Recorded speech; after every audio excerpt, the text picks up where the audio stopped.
he participat al taller de comunicació i participació juvenil que ha fet el Bernat Aragó, des del Consell Nacional de Joventut de Catalunya.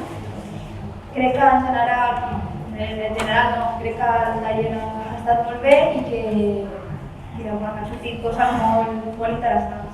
El Bernat ens ha parlat s'ha facilitat eines per poder fer aquesta comunicació i s'ha donat també molts exemples de quines són les males pràctiques que algunes vegades sí que s'han pogut realitzar el tema de la comunicació amb joves i quins punts hem de tenir en compte a l'hora de fer una comunicació efectiva. També s'ha explicat molt el tema de les xarxes socials, que realment ara és el tema de la comunicació més efectiva, per així dir-ho, amb joves, i que cada xarxa social té el seu propi funcionament, el seu propi estil i el contingut de cada xarxa social ha de ser diferent. Jo he apuntat algunes frases que crec que són importants. La primera és evident, per les xarxes han transformat la societat. Després, apuntar una mica alguns dels hàndicaps que tenim des de l'administració pública, perquè clar, una mica igual que apuntava Roc, nosaltres no podem relacionar-nos a la xarxa des de l'administració al mateix nivell d'un usuari normal i corrent. Tot això és una sèrie de hàndicaps que nosaltres hem de superar. Aquest mur que té sobretot especialment la gent jove cap a el que és oficial, cap a l'administració pública. És molt important estar al dia i una mica el dia de la conversa, de què és allò, aquell fil de conversa, el que està de moda, de què estan parlant els joves. Perquè ens passa molt, i ho dic jo, que sobretot crec que és el que més em passa al cervell, estic com volen parlar, dels informadors juvenils. Ui, sí, és que és molt important parlar de la diversitat de gènere, és que és molt important que ara hem de parlar d'això, i ui, el tema de la feina, no? I pensem que tots aquests continguts són superimportants, els hem de fer apropar, però moltes vegades no estem pendents de què punyetes estan parlant. Una recomanació també molt important, això, que hem de fer un consum habitual de la xarxa, d'estar present. L'altra cosa que jo també penso que és molt important és que el jove diu moltes coses a la xarxa i que hem d'estar pendents d'això. Sobretot després hem estat fent una mica d'anàlisi en funció de la xarxa, com la utilitzem i què estem dient a cadascuna d'elles, si Twitter ha de ser més constant, haig de posar tuits cada dia, perquè si no perdo el fil conductor, el tema de que m'ha quedat molt clar que l'Instagram és el que més fa servir la gent i m'agrada com la frase aquesta és que és generador de bon rotllo, doncs una mica hem d'aprofitar que això és generador de bon rotllo i nosaltres sumar-nos a aquest bon rotllo i intentar interactuar amb els joves. És del municipi de Vallromanes. Van ser ells, des de l'Espai Jove, ella mateixa, la que va impulsar un programa de ràdio a través de la seva emissora local. I ho va fer aconseguint el recolzament dels propis joves usuaris d'aquest Espai Jove.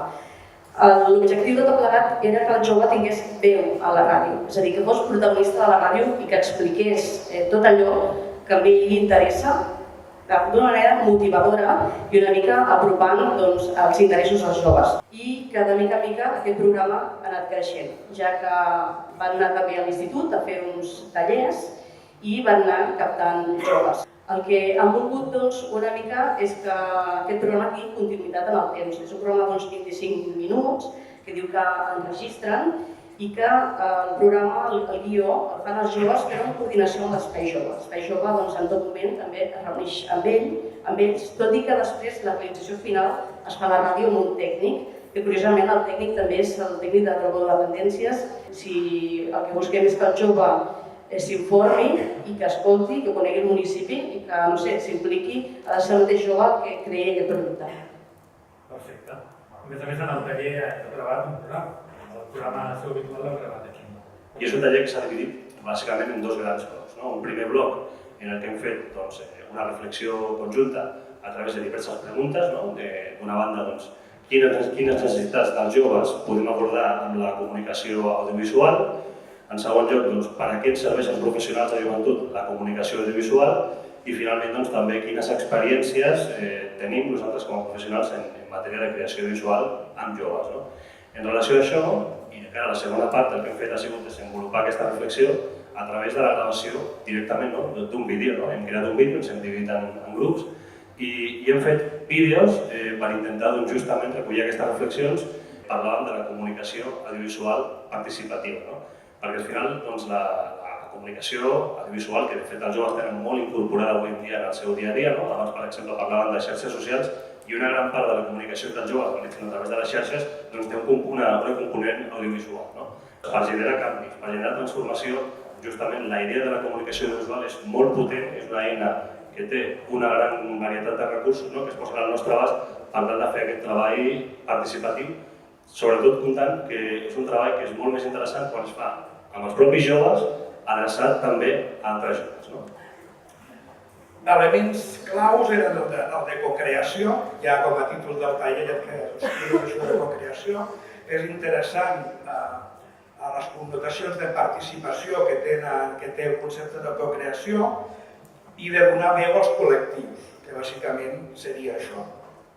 Els dos elements següents interessants són el d'educació i comunicació, que a la seva vegada ens porten a la educomunicació, que és un concepte així tot estrany, però que realment és interessant i que nosaltres com a professionals de joventut hauríem d'agafar aquesta cosa i mirar de veure què podem fer amb tot això.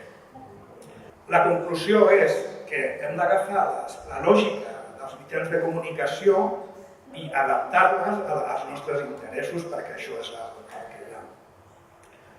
Clar, ens diu que no cal que els joves i els nanos en saben molt més que nosaltres i que nosaltres ens hem de posar ho tenim difícil.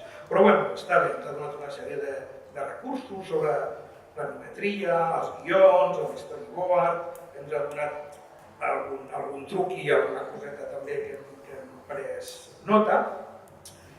I finalment, una cosa interessant que és totes les activitats que es fan en càpsules petites estan molt bé com a experiències i tenen el seu rotllit, al final és com tot, que ja està bé fer coses, però clar que són projectes que haurien de tenir una dimensió més llarga en el temps. I bàsicament molt resumit perquè anem fora de temps. Clavat, eh? Vinyo, una cosa diferent.